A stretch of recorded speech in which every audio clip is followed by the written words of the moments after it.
Alright, so this is definitely not the video I thought I was going to make.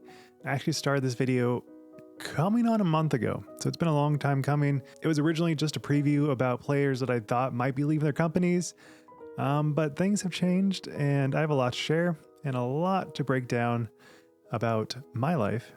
So definitely not a positive video if you're looking for good vibes, not the place. But before we get into my news, I will be sharing a little bit about the recap of the 2024-2025 offseason, but just want to make a brief breakdown about who left, who stayed, because there is some interesting stuff there, but that's not the gist of this video. So if you want to skip all that, just go to the timestamp right here for the major news about my life. It feels kind of ancillary to even talk about this stuff at this current moment, but I know I'm a little bit late to the game here, but I actually edited basically an entire video about who was leaving. I'm scrapping all that because it's not really relevant anymore, but just a brief speed run through it all. First up, Parker Welk, a player that I actually saw a lot on tour. Great guy. I actually thought he was already with DD, but no, he was not. I think he was with Discraft, signed with DD. Cool, love him. Kale signs with Discraft. Love to see it. I think he's such a cool guy, and I want to see good things for him. So really glad he was able to jump off Prodigy because I think Prodigy may be doing great things in the future, but if you're a player like Kale, you deserve a great contract, and I think he's getting that with Discraft. And then a company that is retaining a lot of their great players, much like Discraft, that is DGA, who has just been holding on to basically every single player besides Parker Welk. So I think they're doing great things because every single player on their roster is basically like a top 20 pro. And before we get to the big players, let's talk about everyone that is leaving because it is a pretty long list and I kind of can't believe it. All right, so for Prodigy, there's literally just 3 players that currently stay on the roster. First up, Japanese player, my homie, Manabu Kajiyama, love him. And then of course, Miss Frisbees, probably not a player that's gonna be crushing it on tour. I think it'll definitely be a step up from last season, but we'll just have to see. And then the only remaining player is Luke Humphreys. Obviously, he is doing so many great things for the sport. The Go Throw Tour should be very interesting to see how it all plays out, but that's it. I think last year they had 10 players on the roster and now it is just those 3. And I think they're all really cool, but probably not that relevant, at least for selling discs. But the real exodus was definitely Innova, losing Joel Freeman, Emerson Keith, Haley King, who actually I don't even know if she's still gonna be playing a full tour. I've heard some rumors that she's not. She's only gonna be playing a couple of events. Who's to say? I think her Instagram is definitely proving that she's playing disc golf. She stated that she's recovering from a finger injury. And if there was ever a player that I had no clue what their future was, it would be Haley. But of course, the real standout for this entire offseason was Jerm, leaving Team Innova after like forever. I want to say 20 years. I don't know. It's been a long time, and there's still no official announcement about where he is going. But plot twist, actually, he is going to be an MVP player. Definitely did not see this on the horizon, but very stoked for him, and his announcement was hilarious in typical German fashion. So MVP is definitely proving to be the place to be outside of Discraft.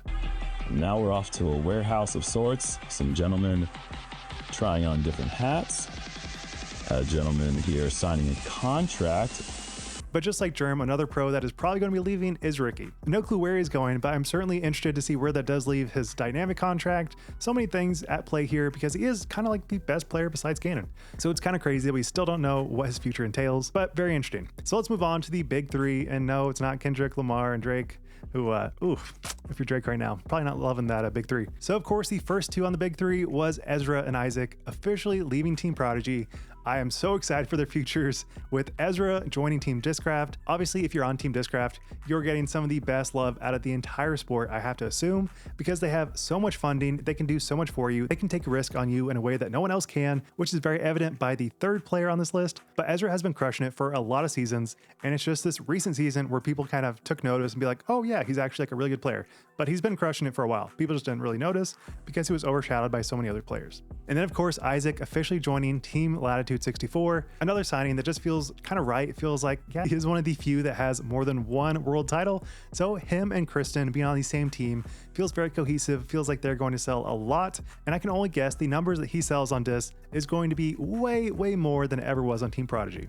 So number 3 on that list was of course Ken Climo, which we finally get some real deal numbers, and it's actually not at all what we thought it was. He is not signing with Discraft, he is partnering with Discraft to make his own line of discs, starting with 3 prototypes, which look very similar to another brand. I can't quite put my finger on it, but yeah, it is almost going to be a 1-for-1 copy of his Innova molds. Not to say that's bad, not to say it's horrible, but it's just kind of weird. And I'm definitely not an expert on logo design, but I feel like his face on the disc just feels metaphorically similar to this. My name is Jeff. And I don't know. Maybe I'm a hater. Maybe I just don't like good logos, but simply just remove his face and it's going to look a lot cleaner, a lot better. But with all that said, where does this actually fit in the market? Because it almost feels more like base plastic beginner level discs, but it's kind of marketed as like this legend that's doing great things professionally. So I don't really know who's going to be buying these, but I do know it's very interesting.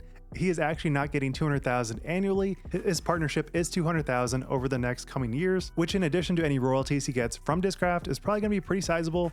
And I think this is definitely a good move from Discraft, even if it doesn't totally make sense in the market. I'm still very excited to see how it all pans out, but if even a single one of these 3 discs do perform better than others, then it'll be a market success. But do I expect it? Definitely not. Hopefully I wrapped that up quickly enough. So let's talk about the elephant in the room. I've been away from YouTube for about a month. And if you're not really familiar about my backstory, I've been taking a step away from my full-time job of programming to do full-time disc golf. So I was following the tour last year, filming some of the Pro Tour events and the majors, as well as doing full-time YouTube and making a store, trying to make all this kind of work in a cohesive manner, all with the knowledge that I kind of wanted to be a successful disc golf brand. And the reason that I say this is because I was planning to become a father in March. So keyword was, my son is not dead, very much alive. And so that leads me to the biggest signing of my entire career. My son is officially born, and there's been a lot that transpired that led up to that. So let's talk about it. And you might be wondering, why do you want to talk about something that feels very sensitive? Honestly, I feel like it is kind of therapeutic to talk about something in a manner like this. I feel like if I can share my story, it could help some people out there. But this is not easy. This is not fun. It's kind of one of those things where you just have to kind of keep trucking, keep staying positive, because it is a roller coaster every day. And just want to reiterate, this is not good vibe content. This is very much raw and real. So right after Christmas, me and my wife went on a baby moon, a little excursion to the Cayman Islands. It was awesome, super fun. But we did notice that there was like a little bit of swelling that started like the day before we left. And we were like, oh, that's kind of weird. It feels like kind of early to be swelling. But we didn't really think too much about it. We just felt like this is what you do when you're pregnant, you swell up. But as the days went on, it felt like things were getting a little bit more serious because her feet were swelling up a lot. And it was like, do we need to like take an emergency flight back home? But our nightly routine was just to prop up her feet, make sure she was able to kind of like decrease that swelling. And over the course of an hour or so, it would be pretty much good. Not perfect, but better. And then our last day, which was just a travel day, she had a tremendously bad headache that just would not go away with medicine. So if there's any concerns, I feel like she's kind of on top of it. But she did kind of think, that's kind of weird. It feels like Tylenol should kind of prevent any headaches. But in the moment, we're just like, it's probably nothing. We'll just deal with it when we get home. But when we did get home, it was still there.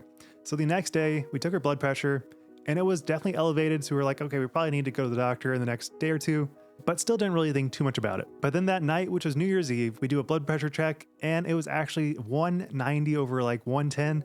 And anything that's 180 and above is like, do not pass go. You are in a very serious situation, and you need to seek medical assistance.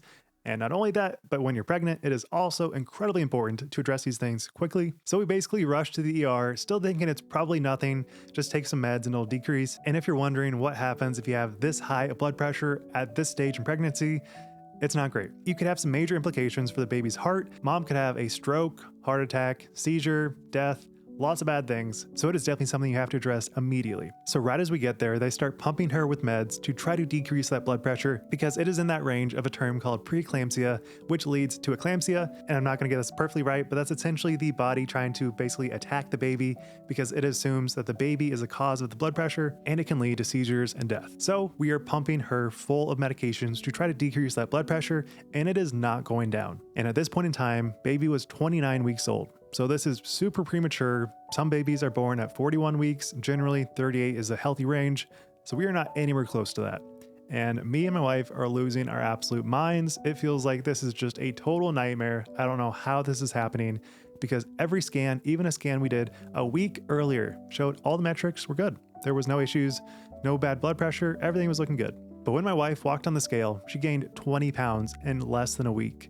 And you may be saying, oh, she was eating bad. No, this is just fluid retention from her high blood pressure that skyrocketed in that 1 week. And I'm sure there may be internet experts saying, oh, you went on a trip, that's the cause of it. No, the swelling started before this. It is purely a genetic condition that happens to a small amount of people, and we just happen to be one of those people that deal with preeclampsia. And now that I know a lot more about it, a lot of people actually do deal with this.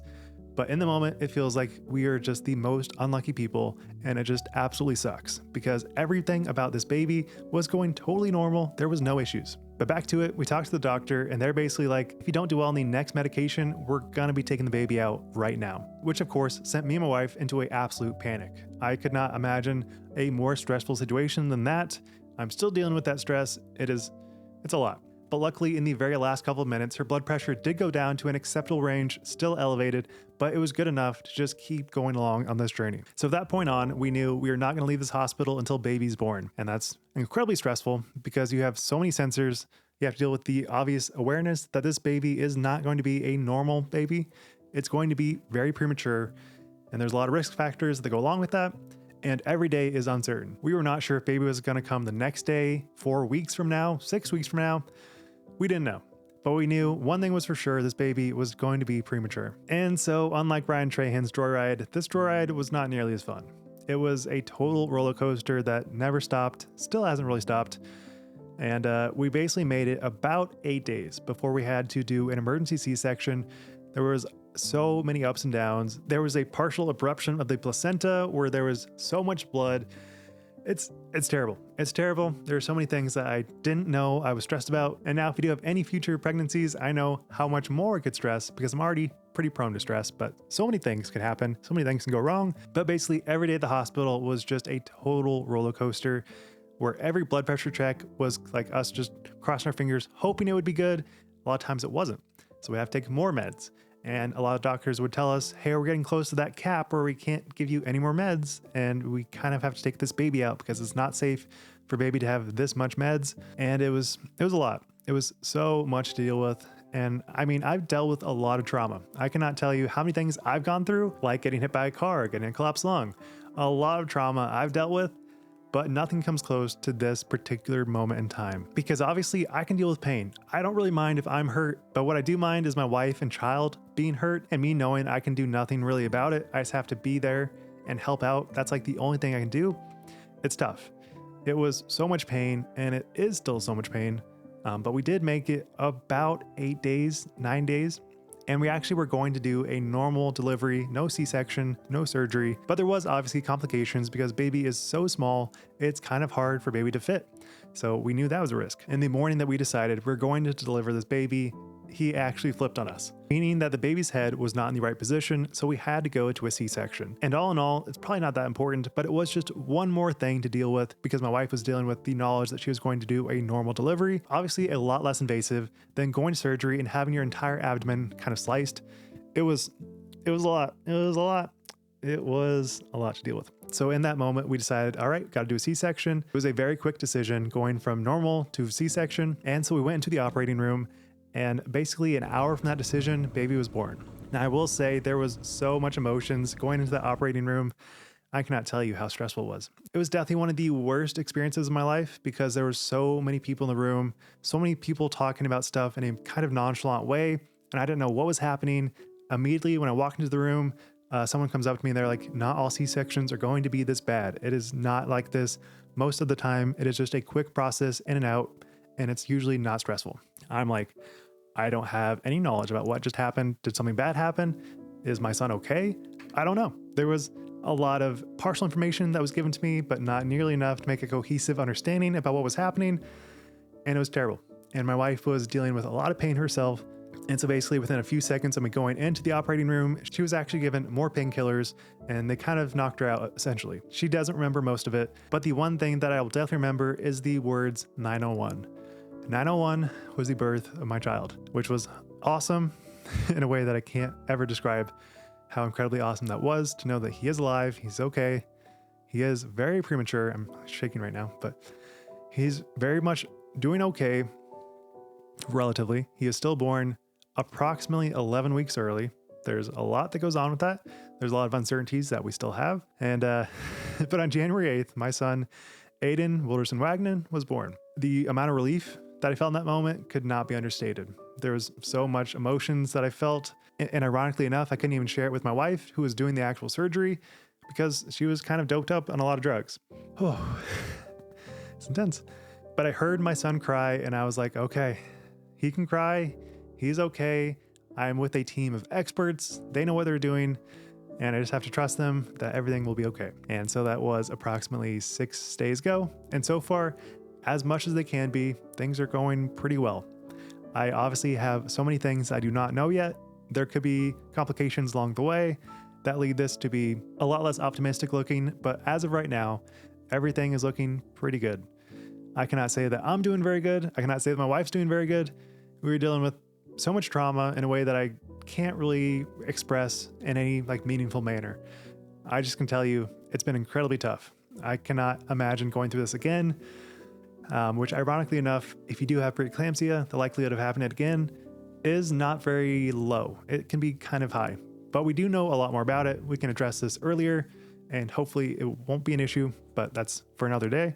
But so many moments in this entire journey has just been nightmarish. Going to the OR and seeing my wife basically out of it, seeing her entire body cut open. I mean, that's normal of a C-section, but seeing it, feeling her jolt from, I think, the electrical impulses given to her, there was a lot of stuff that stressed me the fuck out. And while I'm sure every delivery is stressful, there is something incredibly stressful about not knowing if your wife is going to even make it, not knowing if your son or daughter are going to make it. There are so many things that I felt like I was not going to have to worry about. Because baby was looking great the entire journey of our pregnancy, I never considered this to be a real option, but it is. Basically 70% of our days are spent driving to the hospital, pumping, holding baby for as much as we can, which is only about an hour a day per person because we don't want to spread too much infection and we don't want to give him too much stimulus because that could start a hemorrhage and obviously don't want that. So right now we are very limited to even hold our son, which sucks. It is not ideal. There are a lot of pain points in this process that I can't express how much it sucks. But as of right now, things are mostly okay. As far as you can for a now 31 weeker, he's doing all the good things that he needs to. We're doing everything that we can to ensure a healthy life for him. And basically, I feel like I already have my dad reflexes. And especially every time a nurse would come in the middle of the night, I was like a switch. I just was on. I was ready to do whatever I needed to do. So I think my time on YouTube will look very different in the future. I'd say right now, my feelings on disc golf can be encapsulated by this. I don't fucking care. I don't care. And that's not to say I don't like disc golf. I love disc golf, but in these moments of intense, basically trauma, that's all it is. It feels like nothing else matters. I obviously need to focus on what I need to focus on. But with that said, I do care about this channel. It is kind of my business. It's kind of my livelihood. So I want to make sure I don't just totally forget it. But my channel is going to look a little bit different. I'm still going to be doing a lot of Pro Tour coverage. I'm going to be recapping still basically all the events, but I want to do a lot of other stuff differently. I have teased a little bit about playing courses all over the world. I'll be posting some of that content. I also want to be creating content that is a lot more involved IRL. So doing contests with my local community, I think would be really, really fun. And it could be a breath of fresh air in a world where disc golf is so kind of monotonous. Everyone's doing the same thing. I want to be doing something different. So I will say content is going to be looking different, but hopefully it is definitely a breath of fresh air. But with that said, I do not know what my upload schedule will look like. I can only say, much like the last month, the only thing certain is uncertainty. I'd love to say things are going to look a certain way, but as of right now, it's kind of up in the air. There is a lot going on right now. And basically even making this video took a lot of time to dedicate to just focusing on the video because I feel like I'm losing my mind. I feel like super ADHD. It's hard to even focus on anything because there's one big thing I need to focus on. That's obviously my son. And it just feels so weird because I felt like I was going to be ready for those endless nights of staying up late with my baby. But not getting to have that really sucks. There's been a lot of pain that has just been built up over the last month. And me and my wife are slowly kind of unpacking that, getting through it. And I'm so lucky to have her and she's hopefully lucky to have me. And we've been really supported throughout this whole journey, but man, it's been tough. I'll also say, Aiden, I love you. There's a lot that we hopefully will go through together and hopefully it'll be good things, not bad things. So a little bit more raw than other videos on this channel. Still kind of funny that my last video was the Nate interview and now it's this, but that's what life is. It is a constant amount of crazy things happening to you that you have no control over. And that's okay. I might link my registry if you want to support me and buy some baby stuff. And if you want to support me through the store, wildrunsdiscgolf.com, that'd be awesome. But obviously no obligation. It just would help me a little bit because medical bills are certainly coming. So fun stuff there. Definitely not the way I thought my 2025 was going to start. But hey, I'm a father. I wanted to be a father all my life. And I think it'll be good. Also, baby pics. Baby pics are here. Baby's looking great as much as you can for being super premature. So with that, thank you guys so much for watching. Let me know what you guys think. If you have any similar experiences, I'd love to know, because that is kind of something that really boosts my confidence in moments where I feel like I just don't know what the future will look like. So with that, thank you guys so much for watching.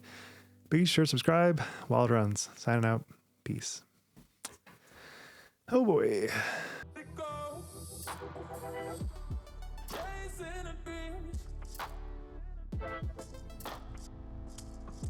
Also, I had a hydroseal, which is basically a fluid sac in your balls. Just one more thing to make this whole journey that much more fun.